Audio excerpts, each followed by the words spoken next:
Chapter 2. The Body Systems. There is a fundamental difference between how Chinese medical theory and Western medical theory describe the body systems. In Western medicine, the body is divided into individual organs, and related organs are grouped into systems, such as the circulatory system, digestive system, respiratory system, musculoskeletal system, endocrine system, reproductive system, and immune system. In this view, each system functions somewhat independently, and the organs themselves aren't thought to have extensive connections with one another. It's almost as if each organ or system operates in isolation. Traditional Chinese medicine, TCM, takes a completely different approach. TCM sees the human body as one interconnected whole. Ancient Chinese physicians, renowned for their insight, developed the theories of yin-yang and the 5 elements to explain how the body functions. The 5 elements, metal, wood, water, fire, and earth, are drawn from observations of nature, and each corresponds to one of the body's 5 main organs. The lungs, metal; the liver, wood; the kidneys, water; the heart, fire; and the spleen, earth. In ancient times, people knew very little about anatomy. For most, the body's internal organs were abstract concepts at best. There wasn't a clear way to describe their shapes or functions beyond imagination. So not only was it difficult to portray what these organs looked like, it was even harder to explain their properties and how they work.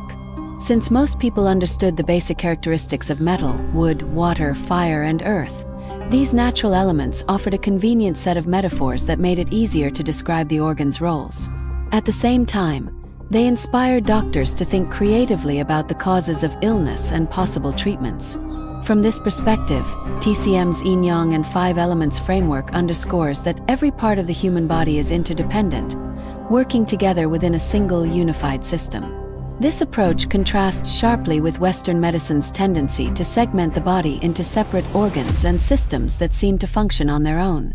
Even though it might be challenging for those used to Western medical concepts to grasp TCM's holistic viewpoint at first, understanding these foundational ideas is key to appreciating how TCM diagnoses and treats illnesses, focusing on balance and the interconnectedness of the body systems. Chapter 2. The Human Body as a System. In traditional Chinese medicine, TCM, each organ in the human body is not seen as existing in isolation. Instead, every organ is viewed as a complete system that includes the organ itself, the corresponding meridians, energetic pathways, and the acupoints, specific points on these pathways. You can think of this structure as similar to a modern lighting system.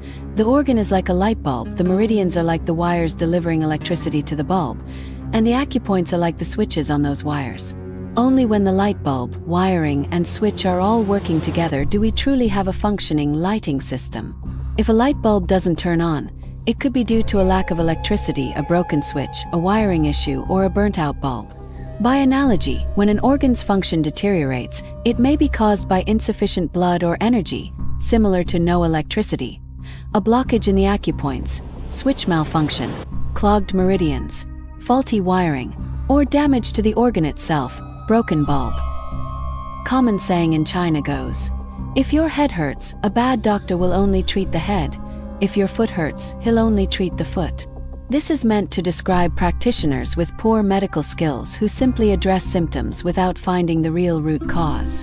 In TCM, when a patient shows certain symptoms, a skillful physician will carefully observe them, draw on classical TCM texts, and use personal clinical experience to locate the true source of the disease. For example, if you drink very cold water too quickly, you might feel a sharp pain along a line on the side of your face extending up to the temple. According to TCM, that line corresponds to the stomach meridian. So this type of headache actually indicates the stomach has been hurt by the sudden intake of ice-cold water. Consequently, if someone later develops pain along the same meridian in the head area, a TCM practitioner might conclude there's a stomach issue and choose to perform acupuncture on a point located on the foot portion of the stomach meridian. This is why TCM teaches that pain in the head may not always be treated at the head, and pain in the foot may not always be treated at the foot. In ancient China, if a doctor only knew how to treat the immediate area of pain, treating the head for a headache or the foot for a footache, people would question whether that doctor really had any skill at all. For thousands of years, the Chinese have used the phrase 5 zong organs and 6 fu organs to describe the major organs of the body. TCM divides these organs into 2 categories. Zong, solid organs, heart, liver, spleen, lungs, and kidneys. Fu, hollow organs, small intestine, gallbladder, stomach, large intestine, and bladder. The 6th fu is known as the triple burner, san jiao, which refers to the thoracic and abdominal cavities combined. Besides having very different properties, the zong and fu organs also have distinct meridian distributions. The meridians of the zong organs primarily run along the inner sides of the arms and legs, as well as the front, anterior portion of the body. By contrast, the fu meridians run along the outer sides of the arms and legs and along the back, posterior, of the body. When the human body senses danger, it instinctively curls up, thereby protecting the pathways of the zong organs on the inside, while the fu pathways remain more exposed. Because the zong organs are more critical for survival, if we think of the body as the product of some grand designer, this protective arrangement is remarkably sensible. Such a classification system, distinguishing between zong and fu, demonstrates ancient Chinese doctors' keen powers of observation and wisdom. Ancient TCM practitioners also discovered that each zong meridian is closely tied to a corresponding fu meridian. For example, along the arm, the lung meridian and the large intestine meridian lie on the inner and outer sides respectively. When a needle is inserted at a certain point for treatment, the lung and large intestine meridians may actually be only millimeters apart. Although from an anatomical perspective, the lungs and large intestine are in completely different locations and appear unrelated, in TCM meridian theory, these 2 organs are intimately connected. Factors like temperature, conductivity, and fluid movement along these 2 meridians can directly influence each other. So TCM considers them a single system referred to as internally-externally paired, often translated as paired zong-fu organs. Over thousands of years, Chinese doctors observed that these paired organs often experience simultaneous or interrelated changes. For instance, when someone has symptoms of a common cold, TCM views this as lung heat, which is frequently accompanied by constipation, implying the large intestine is also experiencing heat, dryness in TCM terms. This illustrates how the lungs and large intestine mirror each other's condition. Similarly, the heart is paired with the small intestine, the liver with the gallbladder, the spleen with the stomach, and the kidneys with the bladder. By grouping 10 organs into 5 paired systems, TCM substantially reduces the complexity of analysis, which also creates a convenient framework for applying the 5 elements, Wu Xing, to describe and understand the intricate relationships among these organs. Beyond these 5 zong and 6 fu organs, TCM identifies 4 additional major meridians. 1. The pericardium meridian, also called the heart protector, which runs along the midline of the inner arm and is closely tied to the function of the pericardium. The health of this meridian directly impacts blood circulation. 2. The triple burner, san jiao meridian, which runs along the midline of the outer arm and reflects issues in the thoracic and abdominal cavities. The function of this meridian influences the flow of qi, vital energy. 3.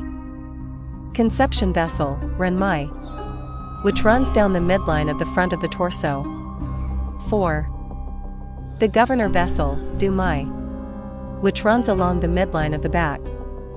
The Ren and Du meridians connect with all organs and are regarded as the most important meridians in the body. In this broader classification, you have the 5 zong and 6 fu, each matched with 1 meridian. Apart from these 11 meridians, there are the pericardium meridian, the Ren meridian, and the Du meridian, making a total of 14 primary meridians. Each main meridian also has branches known as collateral channels, which spread throughout the body. Acupuncture is primarily about stimulating specific acupoints located along these meridians. Since the heart and pericardium are functionally connected, and the triple burner is not associated with any other fu organ, Chinese tradition simply refers to the entire set as the 5 zong and 6 fu. The 5 zong organs are the heart, liver, spleen, lungs, and kidneys, with the heart also encompassing the pericardium. The 6 Fu organs are the small intestine, gallbladder, stomach, large intestine, bladder, and triple burner. Beyond the mutual pairing of each zong with a corresponding Fu, the heart protector, pericardium, and triple burner themselves form another internally-externally paired set of meridians. Along with these close relationships between each organ and its meridian, the organs also exhibit mutual generation and restraint, often summarized as mutual promotion and control.